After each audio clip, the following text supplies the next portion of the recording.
Bienvenidos a Raíces de la Educación, un enfoque hacia la historia y evolución de la enseñanza. El día de hoy estoy con mis compañeros Gabriela Carrillo, Luis Alberto Álvarez, Luis Miguel Pavón y su presentador, Carlos Noriega. Hoy se hablará de la revolución de la pedagogía clásica y el impacto que tuvo en el surgimiento de la educación nueva.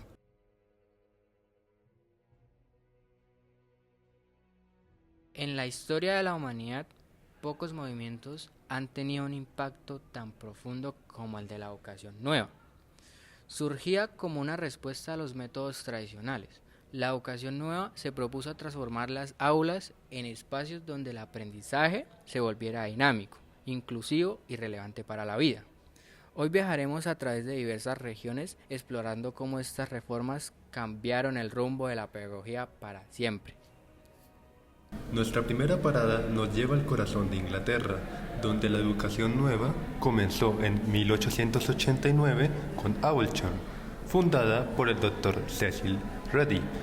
Aquí, en lugar de los rígidos métodos tradicionales, los estudiantes participaban en una educación más integral, actividades manuales, técnicas y estéticas. El Dr. Ready buscaba formar el carácter de los jóvenes mediante una experiencia de vida completa. Siguiendo la inspiración de Abulchon, Bedales, fundada en 1893 por John Haden Batley, introdujo aún más reformas: coeducación, autonomía estudiantil y métodos activos, al igual que Montessori. Bedales aún sigue vigente como un ejemplo de las escuelas nuevas y ha inspirado a otras instituciones como Saint Christopher y Pearson Grammar School. En Alemania, el Dr. Hermann Lips fundó los hogares de educación en el campo, inspirados en las escuelas inglesas pero con un carácter propio, centrado en el patriotismo y la vida en la naturaleza. Estas escuelas, organizadas en familias, ofrecían a los jóvenes una educación práctica, saludable y moral, lejos de las grandes ciudades. En 1906, Gustav Wyneken y Paul Geheb dieron un paso más allá al crear la primera comunidad escolar libre. En este modelo, los estudiantes tenían una gran autonomía, formando su propia comunidad escolar con los maestros. En las escuelas de comunidad, los antiguos moldes educativos fueron rotos, priorizando el trabajo libre y las relaciones horizontales entre padres, maestros y alumnos. En Francia, la inspiración llegó del sociólogo Edmond de Molins, quien en su obra ¿En qué consiste la superioridad de los anglosajones? Identificó la educación como la clave del éxito. Asimismo, nació en 1899 la prestigiosa École des Roses, cuyo lema «Bien armados para la vida» inspiró a muchas otras instituciones en Francia y en el extranjero. En Bélgica, el Dr. Ovide de Croix creó la educación nueva a nivel más personalizado, fundando en Bruselas una escuela dedicada al aprendizaje activo y la observación del talento natural. Tras su muerte, su legado fue continuado por Amélie Hamait, quien fundó otra escuela inspirada en el método de Croix. En Suiza, las escuelas nuevas también florecieron con influencia de modelos ingleses y franceses. Instituciones como Landerheim e École des Humanités ofrecieron una educación basada en la convivencia y el respeto mutuo. Mientras tanto, en la Maison de Petit, creada por Claparède y Bouvet, bajo la asistencia del Instituto Jean-Jacques Rousseau, aplicaban los métodos de Montessori centrándose en el desarrollo natural de los niños. En Italia, María Montessori llevó la educación nueva hacia un enfoque de autoaprendizaje en sus famosas casas de los niños, donde los pequeños aprendían mediante experiencias prácticas. La escuela Rinnovata en Milán, fundada por Giuseppina Pizzigoni, integró la educación agrícola, artista y social para crear una experiencia integral. En España, la Institución Libre de Enseñanza, fundada en 1876 por Francisco Giner de los Ríos, revolucionó la educación con sus ideas progresistas: independencia de influencias religiosas y políticas, métodos activos, coeducación y autonomía para los estudiantes.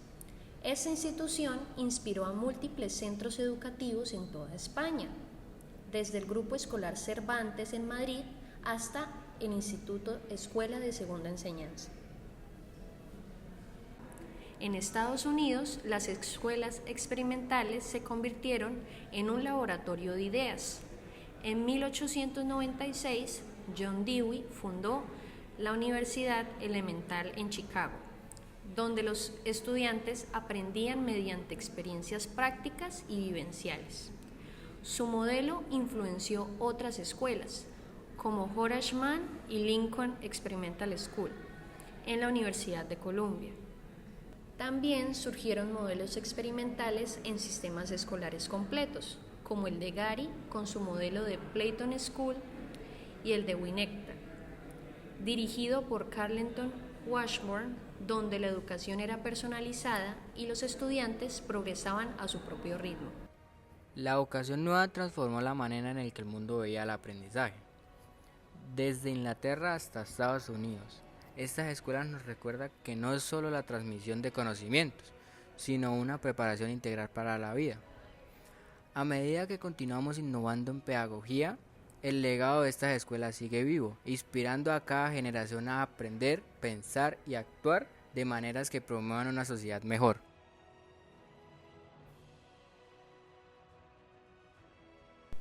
La historia de la pedagogía moderna.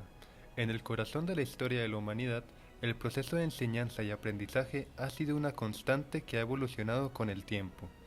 Desde las primeras civilizaciones hasta la era moderna, la educación ha sido el motor que impulsa el desarrollo social, cultural y personal.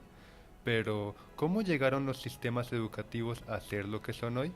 Viaja con nosotros a través de los siglos y descubre cómo la pedagogía o el arte de enseñar se transformó en la columna vertebral de la sociedad moderna. Durante el Renacimiento, la educación dio un giro fundamental. Los filósofos como Erasmo, Montaigne y Locke cuestionaron la rígida educación medieval. Empezaron a reconocer la importancia de la individualidad y la libertad en el aprendizaje. En el siglo XVIII, Jean-Jacques Rousseau elevó la educación a un nuevo nivel, enfocándose en el niño como un ser en crecimiento, digno de respeto y amor. Sus ideas influyeron enormemente en el movimiento de la educación individualista, que surgiría tiempo después. Con el paso de los siglos, pensadores como Ellen Key y Bertolotto abogaron por una educación que respetara el ritmo del niño. La pedagogía individualista llegó a convertirse en un enfoque que valora al estudiante como individuo único que es capaz de aprender según su propio camino. Entre finales del siglo XIX y principios del siglo XX, la psicología comienza a influir directamente en la educación. La pedagogía psicológica estudia el desarrollo emocional y cognitivo de los niños para crear métodos de enseñanza más efectivos. Alfred Binet, por ejemplo, introdujo los test de inteligencia, que se convirtieron en una herramienta fundamental para medir las capacidades cognitivas y adaptarla a las enseñanzas y las necesidades del niño. Jean Piaget, uno de los psicólogos más influyentes del siglo XX, destacó la importancia de comprender las etapas del desarrollo cognitivo del niño. Su énfasis era la educación activa, el cual permitía al niño experimentar y aprender por sí mismo. Esto sería la base de una nueva revolución educativa. El movimiento de la escuela activa. Pero sería John Dewey quien a finales del siglo XIX llevaría la pedagogía activa a un nuevo nivel. Su concepto de aprender haciendo se convirtió en una de las ideas más influyentes en la historia de la educación. Dewey creía que los estudiantes deberían ser los protagonistas de su propio aprendizaje, enfrentándose a problemas reales del mundo. Para él, la escuela era una sociedad en miniatura, donde los niños desarrollaban no solo habilidades académicas, sino también su capacidad para vivir en una comunidad. Las ideas de Dewey inspiraron a otros pedagogos como William Hart Kilpatrick y Harold Rock, quienes ampliaron la pedagogía activa con la metodología del proyecto, una forma de enseñar en la que los niños investigan y resuelven problemas a través de sus propios intereses. La pedagogía social surge como una respuesta a los profundos cambios sociales que trajo la revolución industrial. Pensadores como Otto William y Paul Barth defendieron una educación que no solo debía adaptarse a las necesidades del individuo, sino también a las de la sociedad. William afirmaba que la educación debía transmitir la cultura y los valores sociales de una generación a otra, un proceso que veía como un acto de conversación y progreso social. La pedagogía social también enfatizó la importancia de enseñar la colaboración, la responsabilidad social y el apoyo, no solo en los conocimientos académicos. Hoy las ideas de la pedagogía activa, psicológica y social siguen vivas, influyendo en cómo se enseñan y aprenden en las generaciones actuales. La educación es ahora más inclusiva, más personalizada y más democrática que nunca. Los avances en la psicología, la pedagogía activa y social nos han permitido construir una educación que valora la individualidad y la comunidad, el pensamiento crítico y el aprendizaje experimental.